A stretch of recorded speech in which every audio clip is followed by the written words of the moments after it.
Yeah, that one hurt.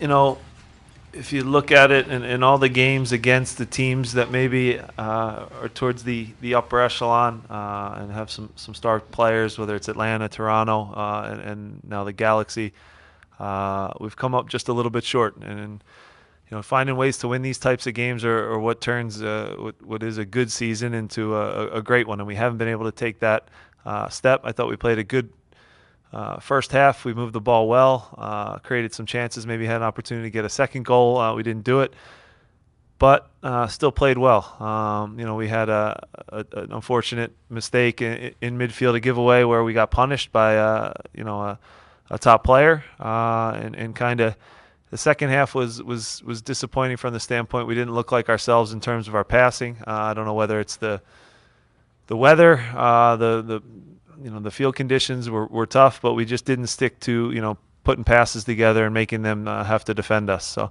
we let a good team hang around, and then they punished us in the second half and made some plays. So disappointing, but now have a quick turnaround to get things right again against Houston.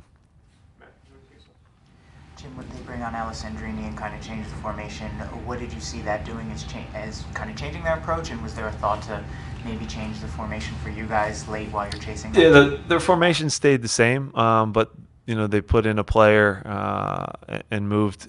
They moved Romney to the other side, and the formation stayed the same. But again, Alessandrini is a nice piece to bring off the bench, and a really talented player. Again, I still look at us and what we did, or maybe did not do in the second half, and that was keep good possession. We made a mistake in a turnover. I don't think Alessandrini changed the game a ton for them, but we kind of let ourselves down. Silly restart, giving up a goal on a corner kick. So I think we have a lot to look at ourselves, and not as much as what they did. Their formation stayed the same. Personnel changed, and that's a good personnel change to make. After we had some success on Hilliard Arce in the first half, we really targeted him and went at him. And they subbed him off. Fafa did a good job. And then we just weren't able to have enough joy in the second half with the ball. Jim, at any point in the second half, do you think about maybe trying to go more attacking, maybe play CJ and Corey together for a little bit to try and produce that second goal? Yeah, I mean, listen, we had a plan in place with CJ and Corey, and the minutes that they played in these past two games, I thought they both have done a decent job for us. You can talk about different ways to get them both on the field. At that stage of the game, we're still, I think in the game and pushing to get a goal, a game-winning goal. So again, that's in hindsight, you can always, point to those types of things, but we're still a good team. We had an off night tonight, an off half, and we'll regroup. Did you feel out of bullets at any point? What do you mean? But In terms of the guys, if there was any other moves you might have made, did you feel like you were Yeah, listen, we made attacking subs, with a calm. We made attacking sub with Corey, and once they get the third goal, and now Harris is on a yellow card, and we made a decision to maybe be safe, not have him pick up a second yellow, and maybe save his legs now for Houston. And Moran went in and did a decent job for us, but we let the game get away from us, and it's disappointing. So now there's questions and things we could have done differently, certainly, and I'll take the responsibility for that. How good was it to see CJ Stepanek score tonight? Yeah, I think it was good for him to get on the end of a cross. Good goal for him. Continues to run in hard areas and does a good job for us. So, again, I thought he showed a lot of fight in the 30 minutes he played to win the Open Cup game, and then showed some good things today again.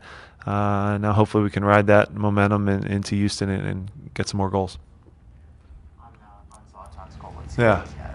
Mark gives him just a little bit of a window of space there. What is that kind of what you had talked about with him midweek, that other guys maybe can get away with giving that kind of space, but not someone like that? Yeah, he's not. Listen, he's a world-class striker. Let's start with that. So he's probably the best player, one of the best players our league's ever seen. He's one of the best strikers our game's ever had. So, but he is less likely to dribble and run by you now. So we did preach to get close on that instance. I think we did give him a little too much space, and you can see Austin's kind of almost in line with Andre and just being aggressive and stepping. Again, it's hindsight now. There's things we could have done differently on the first goal, even though we do have the giveaway.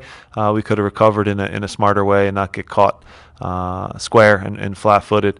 And their timing was pretty good, and Zlatan obviously plays a great ball. Up until that point, we did a good job with them, but that's what world-class strikers do. They can pick their moments, and they can dominate and win games, and he's about as special a player as there is. So we paid for it. We'll learn from it. And again, I still believe in our young back line. I believe in this team. I believe that we have played some really good soccer, especially at home. So I know this one hurts for us, for our fans, and there's disappointment. But at the same time, like I talked about, this is still a good season that we have going now. We're in the thick of the, right around the red line. We need to continue to push. But I will say, in the games now where it is the one-play games that I call them, one-play games against these top teams, we haven't had haven't made the big play to change the game. We've had it made against us, and that's the Atlantas, the Torontos, and people say Toronto's not a good team. They are. The Atlantas, the Torontos, the LAs. We're a little bit short in those big key moments. Two more close out, Joe, and then John. Jim, you kind of hinted at a little bit with a little bit of rotation we saw tonight as well. Going into Wednesday, how much rotation do you do? And does it change a little more with trying to get a result before that break? Yeah, it's important. Listen, we had a plan in place with the Open Cup, with the busy schedule that we've had, playing Saturday, Wednesday. We wanted to have fresh legs to press today, so we had Marcus come in. We had Corey and CJ switch. We had Keegan get a little bit of a rest. I thought Fabi did a good job for us. So, it's just strictly a rotation. Wasn't performance-based on the changes that we made. Now we have a quick turnaround on Wednesday to make things right against Houston before a break. First time in 7 games we've scored first that you ended up losing. Yeah. And that you've gotten to 6, I suppose, might be a measure of progress given this team's history. But what do you make of that? And I know you talked about it being obviously talent being a factor. Is there growth in a measuring stick in that particular? Yeah, listen, we're a team that's built to play from ahead. So when we do get the first goal, I think we've been very solid all year and have won the majority of our games and have killed games off. Tonight was different. We got beat by a team that has some playmakers on the field. We did an okay job in the first half limiting them, but once they got their rhythm, got a little confidence, it was a lot for us to handle.